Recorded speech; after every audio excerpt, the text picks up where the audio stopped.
I'm supposed to tap my gavel and then to be quiet.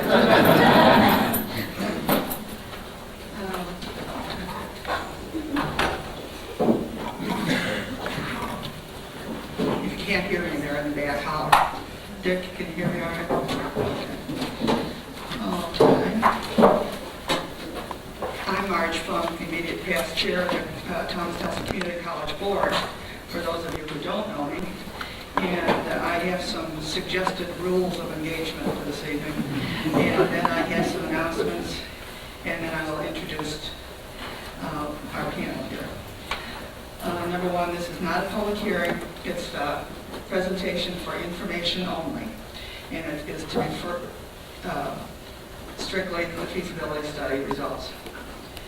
The consultants will present their information, and then members of the College Board and constituent representatives will be afforded opportunity to ask questions, and then the floor will be open for questions. We request that you please direct your questions to the facility report results.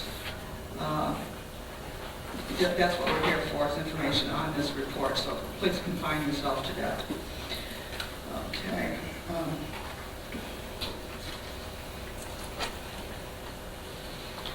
I would like to recognize some of the people that are with us tonight. Joining me here on the podium are Don Fanoff, partner in Via Design Architects in Virginia Beach, with our consultants and wrote this study. Glenn Anders is also a party of Via Architects, and Tom Rettenauer is also with them. From Peter Eckert and Company, the real estate appraisers with Newport News, who worked with Via Design, is Peter Eckert and Mike Simmerlein. Seated at the table in front of me, we have the Thomas Nelson Community College Board, Dr. Pippins. We also have Dr. Joy Graham, Assistant Chancellor of Public Affairs from the VCCS, and Susan Ragsdale, who is Assistant Vice Chancellor, I'm sorry, Facilities Management Services. We also have Gary Eccles, who is the President of the Faculty Senate, Aline Gerard, who is the President of the College Support Staff Association, Rex Evans represented the College Administration Group, Teresa Stein, President, Student Government Association, and Ann Barnard, the Feasibility Study Chair. So now I've got the announcements that I have. I will make them now and also at the end of the meeting, because there may be some people who will be coming in later. Copies of the complete report, which looks like this, will be made available. People who want a copy should sign the list that's in the lobby. The Thomas Nelson Community College Board will meet in Moore Hall at 8 p.m. on November 10th to formalize their recommendations to the State Board. State Board will meet on November the 13th in Williamsburg. A public comment period is scheduled for November 13th, which is next Thursday, I believe, during the State Board for Community College meeting at 10 o'clock at the Fort Magruder Inn in Williamsburg. Dr. Oliver, the BCCS Chancellor, will make his final report and recommendations by November the 15th. So now I will open up this presentation by asking whoever got the short straw to the presentation.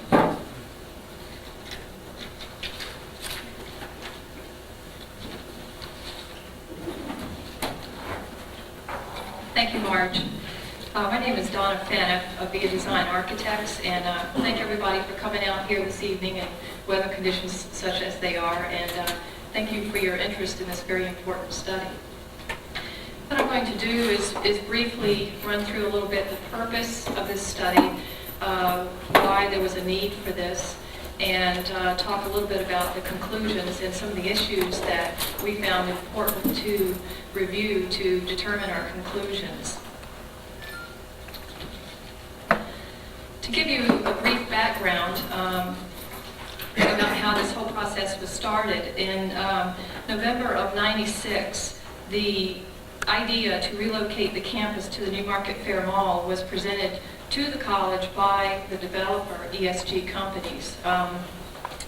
The developer organized a preliminary concept study called Expectations for Success, in which this concept presented an idea as to how the mall could conceivably accommodate the college. The college president, the faculty, and the support staff organized a committee to review this issue, and they felt it was important to determine how to carry this to the board. And once that was done, the board felt it was necessary to review and respond to the developer's suggestion. Following that response, the developer was asked to make a presentation to the board, and at this point in time, there was just a conceptual presentation made to the board. There were not financial terms. However, previous to that, there was a term lease agreement in a brief outline presented to the board.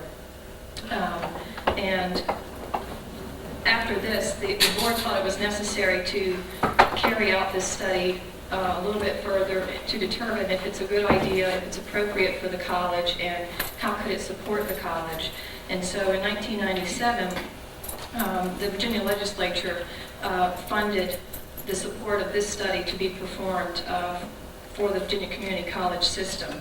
And consequently, our office was hired to do this study, and we also employed a couple of other consultants, one of which is Peter Eckert's office, a financial appraiser and counselor, and also an educational consultant to help us deal with the educational issues that are so important to this study. So the purpose of the study was to determine as comprehensively as possible the educational feasibility, the impact on the college's image, the learning environment structure, and impact on the overall mission of the college, and if it was a good idea to relocate the campus to this new location. The study's objectives and goals focused on the need to move to the mall, the evaluation of the current campus site, building facilities, the adequacy of the proposed new location, and the educational purpose of Thomas Nelson Community College. And we felt that it was important to make certain that all of those issues were reviewed in great detail. In addition to that, there was a very detailed evaluation of the financial feasibility of this and the present terms that were presented to the college by the developer in current day value.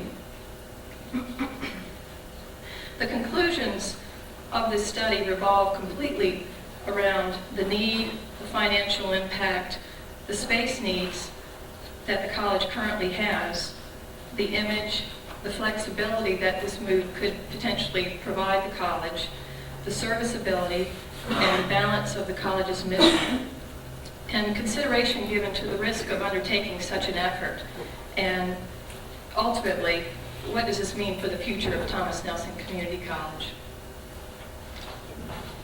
If I'm to move on to outline for you what we felt were what was the summary of this study, it's important to know that the focus of the study was specifically on key categories: educational feasibility, financial feasibility, facility characteristics and use considerations, and finally, site characteristics. Those four main categories were the determining points and the pivot point as to how we arrived at our conclusion. Excuse me.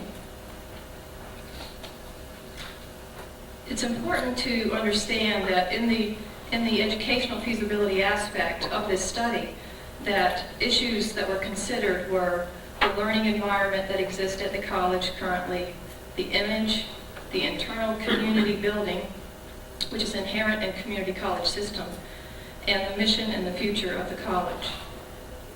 In each of these areas, we felt it was critical to the success of the community college that it have the maximum amount of control of its own destiny, and it have the ability to create a type of learning community, image, and mission it will need for the success of its own future. This success is very dependent upon flexibility, the ability to institute a quick response to a changing learning environment and to adapt to new technologies, and the ability of the college to serve a broad array of constituencies. For these elements to be sustained in the current environment of the college, we felt it was important that they remain at their existing campus. The college would indeed be taking a huge risk in the arena of moving to the mall in a leased environment over which they would have only very limited influence in their situation. The issue of image is very critical to the community colleges because typically they often suffer a lack of prestige given to the typical four-year college structure in other institutions. So positive public perception is very, very key to the college. And for many reasons, that positive image facilitates recruitment of students and recruitment of recruitment of quality faculty, along with sustaining public financial support, the appeal to potential business and other industry partners.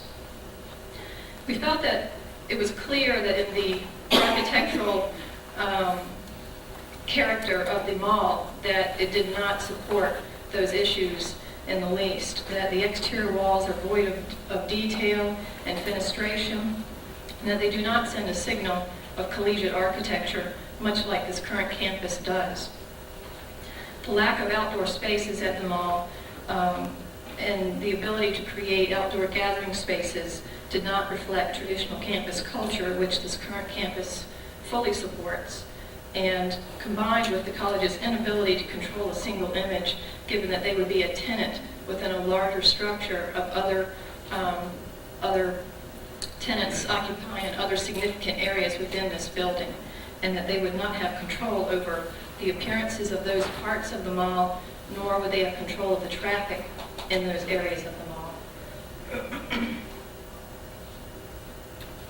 In addition to building on the positive image, it was important to continue to draw on public support, create business education partnerships, and play a key role in economic development in the peninsula.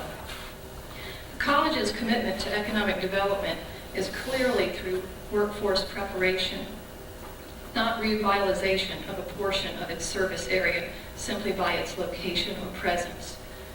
The role that the college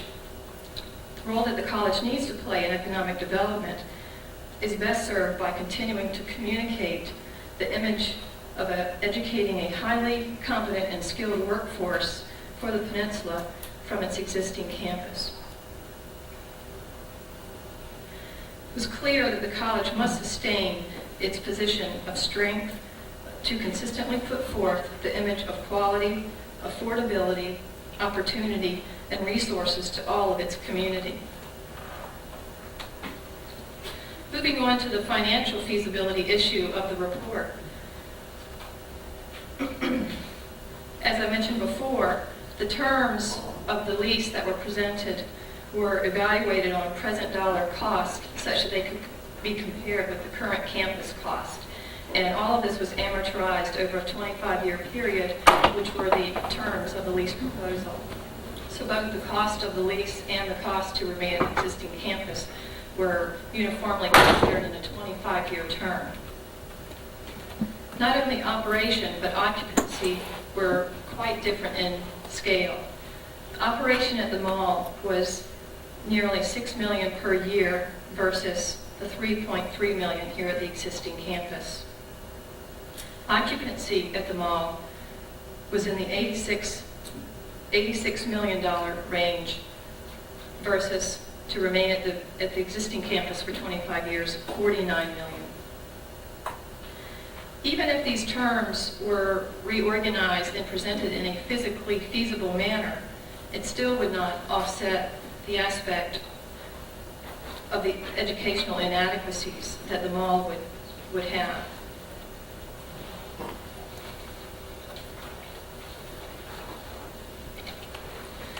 Other things that were very unclear is there were a number of areas that the mall was not certain as to what they would be responsible for paying for that the college would be responsible for paying for. And in addition to that, that they would not have an ability to contain cost or exercise an influence as to the general condition of the facility. Given that they would be located in a mall, the likelihood of the facility not being maintained to the college standards was great, and they felt that this added to the risk factor of not being able to control their image. Evaluating some of the facility characteristics and use considerations, there was a direct comparison, again, of the existing campus and that of the mall. The equivalency of space that has been offered at the mall is, for the most part, already available here on the existing campus, or it has been funded for construction, or it's being planned for in the next 6-year planning session. Therefore, there was somewhat of an equivalency and not a clear indication as to why this should be changed. The infrastructure costs to upgrade the existing campus for new technology requirements are basically insignificant, and they have also already been funded. The spaces planned at the existing campus have been determined as financially, physically feasible by this study, and therefore, again, not offering any real reason as to why the college should embark on entering into a lease that is not presented as such. For the college to maintain control over its own space, perception of image, and educational environment, it should remain at its current location. Some of the site characteristics that were important to compare were related to access. The existing campus has direct access off of 64, and it also has a high profile and very visible location within the community. And both of those issues are quite different at the mall site. The mall site does not have such easy access, and nor does it have visibility in the community. The existing campus plans to pursue development of the Workforce Development Center. For this to take place, the college may continue this simply by deeding over a portion of its land currently deeded as wetlands to the Hampton Industrial Development Authority for mitigation and development. If this center were to be developed and lumped in as a part of the overall mall concept, the center would not be visible to the community. It would simply be part of the conglomerate tenant that the college would be in this mall. The scale was an issue as well. The scale of the existing campus buildings offer a variety and quality of natural and planned landscape and outdoor spaces that are very traditional to campus culture. Again, the mall site, even with tremendous alterations and architectural manipulation to the facades, would not change the issue of scale and the ability to feel as if one is actually on a college campus. The current campus definitely projects a strong, stable image and a rapidly growing development portion of its surface area. The mall site is positioned in an area that's lacking a redevelopment strategy, and all of this was proven through a very detailed evaluation of both Newport News's and Hampton's plans of redevelopment for the portion of their city where the mall lies. So as a conclusion to this study, we were unable to find any real compelling reasons as to why Thomas Nelson Community College should move to the Newmarket Fair Mall. Thank you.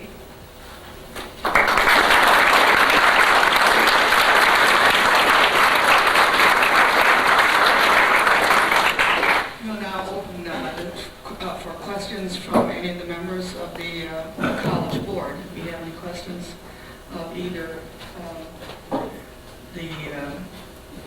on the feasibility study that can be answered by any of these people from who did the study, or the Virginia Community College system?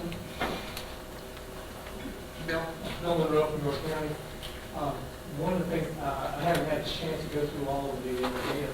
One of the questions that I was wondering about was York County and the other jurisdictions are currently responsible for site improvements beyond 5 feet of the building. If how would this affect our financial involvement in the college as far as taking care of parking lots that would not be the exclusive use of the college? Prepared to answer that one? Yes, the college would actually be a tenant within the mall, and at this point would not be an owner, and therefore would not have that responsibility. However, the nature of tenant arrangements and negotiations are that there is what is called a CAM charge that is in addition as part of the operation cost that I had mentioned, which was a little bit over close to $6 million a year, in which there is a reserve money set aside to maintain their pro rata share of what they would be occupying in the mall for extraneous aspects of the overall property, which would be parking, landscaping, site lighting, roof, anything that might need maintenance and repair. So there would be a way to separate building and non-building as far as being able to identify those costs that would be by our agreement with the college now to take care of things outside the building. Yes. There would be a way to identify that versus things that take care of the roof and Yes. do you have an idea of what that, you said $6 million, do you have an idea of what part of that might be attributable to non-building? We do, if you look into the financial feasibility section, there are some very detailed charts that Peter and Mike prepared that identify specifically issues related to maintenance and utility, separate from the actual cost of leasing the space. That is very detailed in that second section.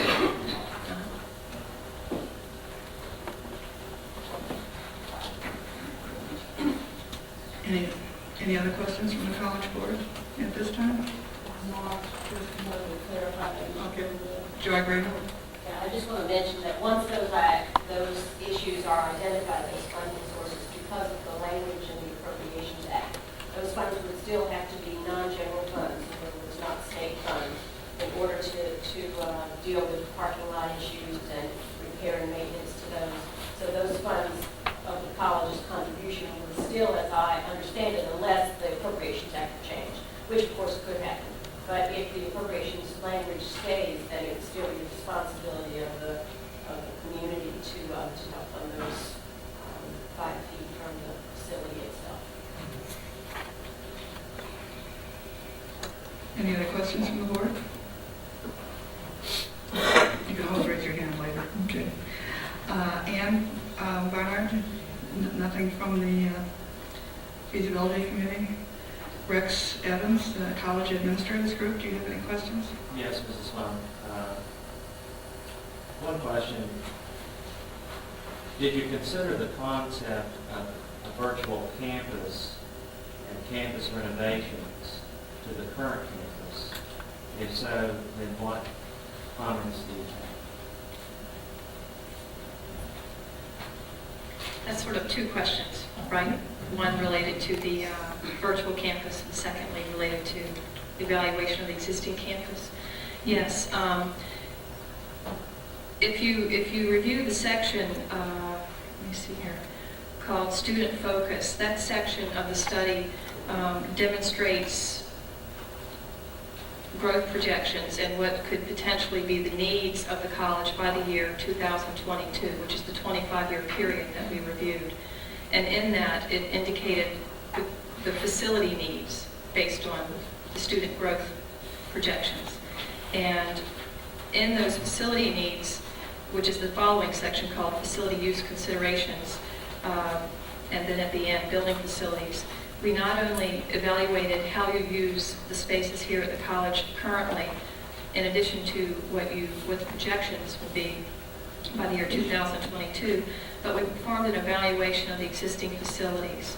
And in that, we noticed discrepancies of your existing buildings, as well as planned maintenance that's already scheduled, and in addition to that, upgrades that we felt would be important to include in the life of the buildings over the next 20 years. So I don't know if that answers your question or not, but we did give an evaluation of what you have currently and what we feel you may be needing and what cost will be associated with that and suggestions of how to accommodate that growth.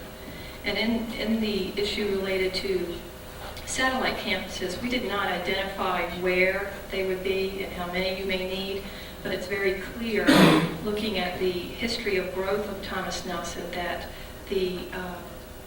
one of the strongest aspects of the growth of the college has been that it is spread deeply into the workforce, and that the satellite campus concept is something that will continue, and by virtue of that, it will alleviate some of the demand of the existing core campus here, and that this campus would in fact remain more as a core campus, allowing the flexibility for the college to continue to grow in the community and with business partnerships and have other sites, smaller in nature.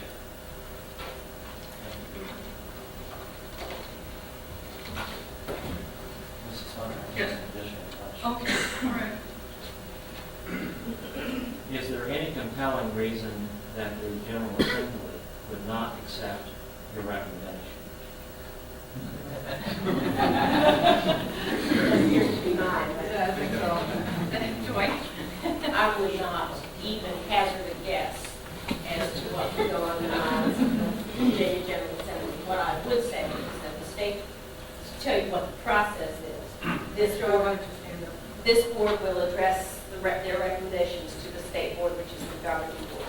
The state board next Thursday on the 13th will have a facilities committee meeting at 7 a.m. for those of you who would like to. Any of you are welcome to come to either of these two meetings, 7 a.m. and 10 o'clock, which is the full state board. You're welcome to come and speak at either of those two meetings in Williamsburg. So we didn't make you come all the way to Richmond. We just kind of do sort of in the middle at the point we were in. So in that respect, then the state board will take the recommendations from this report, will take into account what this local board recommends to it, and will listen to any comments from any parties pro or con, and then we'll make its decision. And that's the way that we will, as a community college system, make the decision. So if they recommend that the college not move to Newmarket Fair Mall, then as far as that's concerned, that's really the state board's decision. Now, I would also tell you, I suspect that the General Assembly can make other determinations based on that, but since they asked us to do the study, and the study has been done in a very, we went out for bids and we did it exactly right in terms of the process. I can't imagine why they would, would object to what the state board's recommended. I would find that to be hard to imagine. I mean, I guess it could happen, but it would be unlikely that a legislature would go against what the people that they sort of appoint, or at least allow to serve in terms of that capacity. So I would think that would, but I wouldn't have a guess as to what they would actually do. That's certainly their decision. But that's what I would do. Does that answer your question? I know I'm being a little vague, but they sort of have a mind of their own, so I would like to influence it a little more. I don't know if this is according to Robert's rules, but I have a question. As long as it's not what the General Assembly is going to do. I will, yeah. How important is the input from the local board into the decision of the state board? I think I also hazard a little bit out there on the limb to speak for the chancellor and the state board, but I would tell you, having talked with them on a variety of issues, and they're always saying they believe very strongly in what the local board does, and would find it to be, I would find it to be very unusual if they did not concur with the recommendations of the local board in almost any area. Now, certainly if they saw some compelling reasons, if the study said this and the local board said that, then they might need to study more and look at it more completely. But if there were some pieces in that looked pretty much had common ground, their general rule of thumb is that the local board is the ones, are the people who are in the community and who will live within the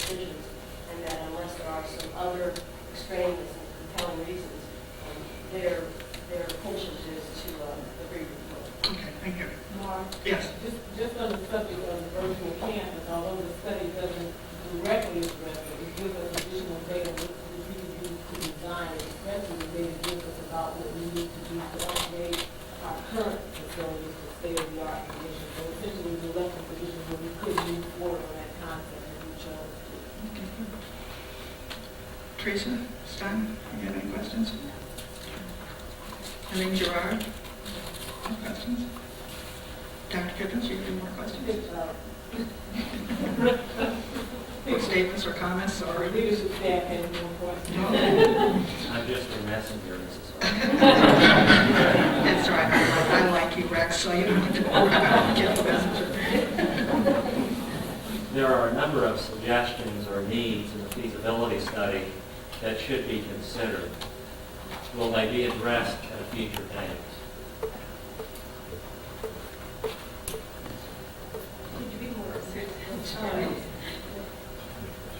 Well, I think in terms of, I'll reference the Workforce Development Center. Just a minute, Rex. Can you hear what's being said back there? Okay,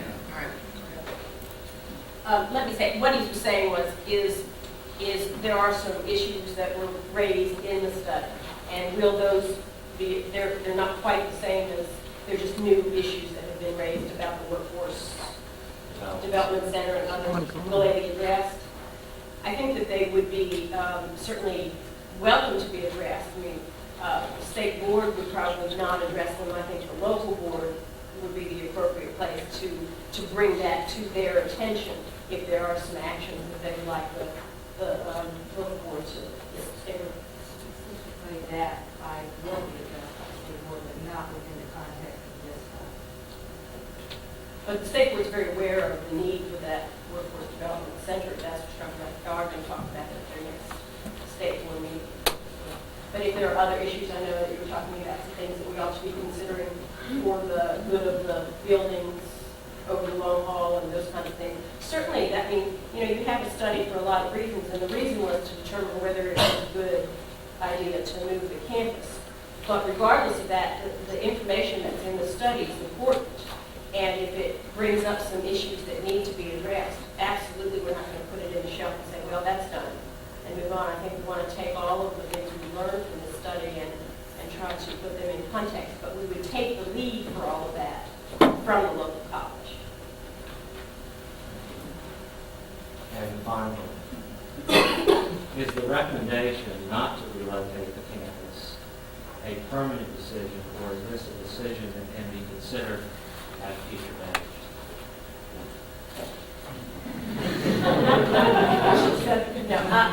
The study was to look at whether Thomas Nelson Community College should in fact relocate its campus to the Newmarket Fair Mall. I don't think there has been any determination beyond that.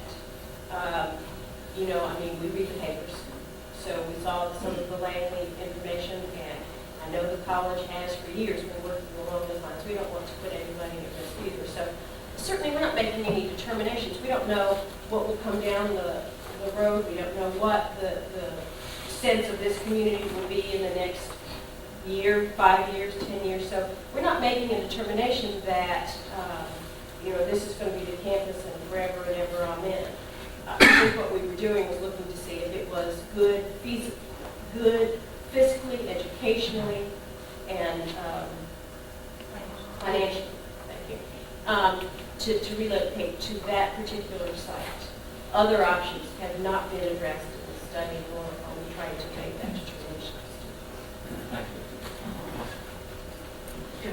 Thank you. Yes, I really had a hard time trying to find the information. I know that my board of supervisors, if we're talking about an increase in contribution to York County to the college, they're going to really have some more funding that's going to be worth it. And I haven't been able to find any here. And if those numbers are not easily segregated from this report, is it possible before we have our next meeting that you could pull those numbers out as to what impact the moving to the mall would have on the budget of York County and the city of Hampton and the city of that's a really big issue to me. But certainly is going to, I'll get a lot of pressure from my board on how I vote on this based on what the impact on York County is. You mean as staying here as opposed to We know, we've already budgeted for Thomas Nelson campus, and we have history here, but what is that in terms of, what is your county's responsibility, what's the city of Hampton's responsibility, if the mission to the college budget, if we were to move? If we were to move, if the state board makes that recommendation, then those figures will come forward. And again, the context of some of the definitive recommendation that we should get, I think we would have to make it wait for the determination before the state board will we explore those figures. But the other data is so compelling that there's really not a lot of reason at this point to have Dick Calvin invest a lot of energy coming up with those numbers. I think I'll give him another job in this context. I guess, just following up a little bit on some of Joy's comments, although nothing is ever permanently put to bed. In my mind, this is put to bed short term if this recommendation is followed up. We've had communications that assure us that Langley is not in an aggressive posture in terms of relocating us, which means that anything might be pursued, as Joy has said, in the future, but we don't anticipate dealing with this issue again short term. I'd like to see once if the local board and the state board supports the recommendations coming forth from the study, that this campus and community will focus on the future and focus on some of the issues that are raised. I think the study in many ways leaves the space for exploration of concepts like a virtual campus. It gives us space to talk about what type of education should take place on that campus, what we need to do to upgrade the facilities on this campus. And in the context of the recommendation that's coming forward, if we get support from the local board, the state board, the state legislature, I'd like to move forward in that particular direction.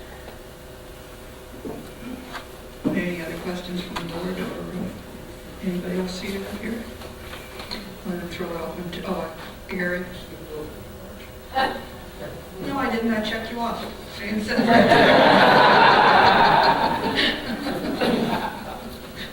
Mr. X. I'll say one thing, though. Very impressed with the report, given the short amount of time. All right, Mr. That's the consensus of everyone heard from the faculty that we like the rest of the report. We especially like the focus on culture, college culture, community building, continually broadening and deepening partnerships. And I'm wondering, given that focus, is there any Democratic representative constituency connected with this college that you know of that would disagree with your analysis? That sounds like a good polling effort. She declined some basis. I'll see you later and I'll tell you a couple names. Most of the rest of the questions have already been addressed. Okay, good. All right, is there anybody in the audience that has a question for either Dr. Graham or Dr. Pippins or the people up here, the architects and designers of the study? Come on, nobody in this room is bashful. Okay. I'm a student at Thomas Nelson, continuing student. Did you look to see if you could find any other colleges that had moved from their campus to that type of environment and how it impacted them, so that you'd have some historical data? Yes, we certainly did, and there are examples of community college that have a portion of their college located in a similar situation, mall environments and other retail type situations. However, we couldn't find any that actually located their entire presence or campus into that kind of environment. But you could certainly find pieces of campuses that had, for convenience reasons, to better serve its service area, had set up satellite campuses within various retail locations, but not entire, not to completely pick up lock, stock, and barrel and move the entire campus. So they had a campus identity that they still maintained, and was nobody that good enough, everything moved to a different location. No, we could not find them.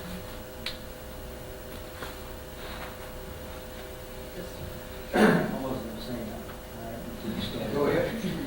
Because I'm a student as well. And I don't know if you Could you give us your name, please? My name is Steve Brock. Rock.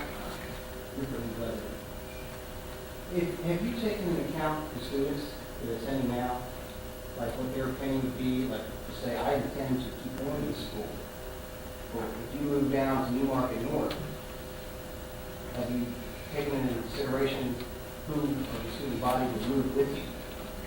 There were a number of meetings last fall, not last fall, early this spring, and the students were very, very vocal about wanting to stay here at this facility. We had 3 or 4 meetings, I believe. One was attended by the Chancellor. Dr. Pippins had one, and there were several others, and students were very vocal about wanting to stay here. They were open to a feasibility study, but on the other hand, they said, I don't know what the feasibility study says. I think one would not be going with you to Newmarket North. There are colleges. Barbara? Marge, there was a survey of students conducted. Certain classes were selected at random when we conducted the survey, and it was overwhelmingly opposed. And I have those results if you want to see them. They're also available in the magazines in these halls as you go in next year. But to add to that also, our study did not focus on any attitudes or opinions of students. That was done prior to us coming on board. However, other issues that we did review that we felt are indirectly important to students are that related to location and accessibility, image, site configuration, the overall aesthetics and the appeal of feeling good about going to such a site to become further educated, crime statistics of that site and versus this site, and overall visibility and travel access. So sort of on a peripheral level, those issues were reviewed with a student in mind as well as faculty in mind. I'm a student here at Thomas Nelson. My name is Lawrence Rass. Would you give us your name, please? I'm sorry, Lawrence Rass. I'm a student here. In your study, I don't know if this has been touched on already, were there any benefits to moving to the mall? I mean, everything seemed to be at a disadvantage. Were there any benefits to moving to the mall?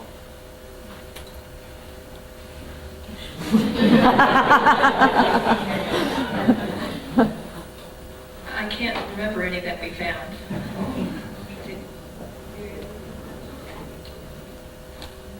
Thank you.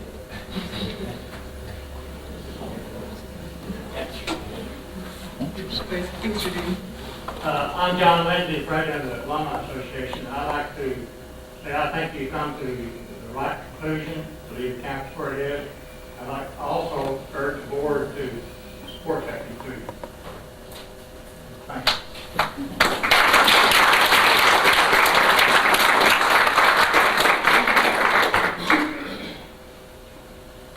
There's got to be more questions out there. My only comment is that I could have saved the state a lot of money. This report last year, because it falls in with everything I said, concerning the crime rate, the looks of the building, you name it. I could have written the whole thing myself. Dr. Pippins, do you have any concluding remarks? I hate to put you on the spot like that, but I do that all the time. Yes. I would just reiterate what I said earlier, that as a campus community, we're very comfortable with the work of the consultant firm, that we think they've done an excellent professional job, and the scope and the quality of their research, that it gives us a definitive recommendation that we can move forward from. It gives us a direction educationally, in terms of conversation and things we can do on campus. I'm particularly interested in the data that comes out of it, that tells us how we can upgrade our buildings to bring them up to state of the art. I hope this conversation won't end here with just no, we won't move, but the no, we won't move works in the context of somebody doing something about the environment in which we work. So I want to take that conversation from here and move us forward. We appreciate the work that you've done. We appreciate the support and power of the community, both internally and externally, as we went through this very difficult intellectual process. And although Martin and I might have been able to write it, we have objective people standing before us today validating our conceptions, and it should put the question to rest. And this, from this day forward, I'd like to talk about something else. I might suggest that, we get an election on Tuesday, and if you know your legislators at the state level, corner them and talk of Thomas Nelson. I've been talking till I'm blue in the face sometimes to all the legislators that I know, and some of them hate to see me coming because no matter where we are, I say Thomas Nelson, Thomas Nelson, Thomas Nelson. I see another question in there. Yeah, it's Kevin Taylor. I'm a student here. I'm wondering, I appreciate the effort given by those involved doing the study. I'm wondering what is the availability of the land on the periphery of this campus to expand, if necessary, to provide for the needs of the students, as opposed to finding other areas to move the entire campus to provide that. What lies around the campus right now? How far does the land, does the borders of, how far does the borders of this campus go to where we could enlarge the campus to provide for the needs in the future? It's clear in the study that the current campus acreage has a good percent of wetlands that cannot be developed. However, based on the growth projections of the college student-wise for the next 25 years, we've been able to assess that the work that is either planned or funded for construction or in the planning for the next 6-year planning session will adequately accommodate that growth need, in addition to continued development of satellite and virtual campus in the workforce. I mean, you may not know this, but in the spring, as far as I know, we will be breaking ground for an instructional support building, which will give us an additional 72,000 square feet, somewhere around there, so that there will be another building on this campus in addition to the workforce center. Any other questions? Speak now or forever hold your peace. All right, I'll repeat the announcement that I made at the beginning because I know several people did come in. If you would like a copy of this report, please sign the list that's in the lobby. Rob Elsas has it on the table out there. The College Board will meet at Moore Hall at 8 o'clock on November 10th, that's Monday, to formalize their recommendations to the State Board.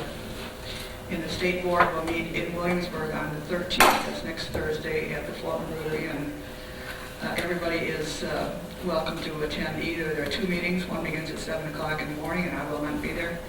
I don't do mornings.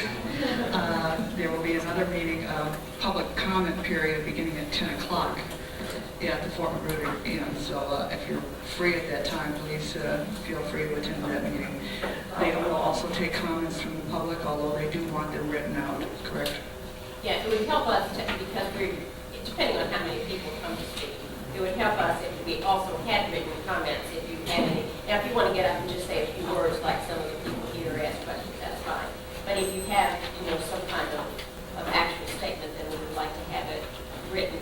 And if any of you do have those kinds of comments and would like us to provide them to our state board prior to Thursday, if you would drop them at Dr. Pippen's office, she can get them to me and I'll get them to them. Okay, the last announcement is then on the 15th of November, Dr. Arnold Oliver, who is the VCCS Chancellor, will make his final report and recommendation to the State Board. Correct? On the 15th. 14th? Oh, okay. All right. All right. If there are no other questions, any comments, Dr. Pippins? Thank you very much for presiding. Are there any comments by any gentlemen? Thank you for giving us a report that I agree with.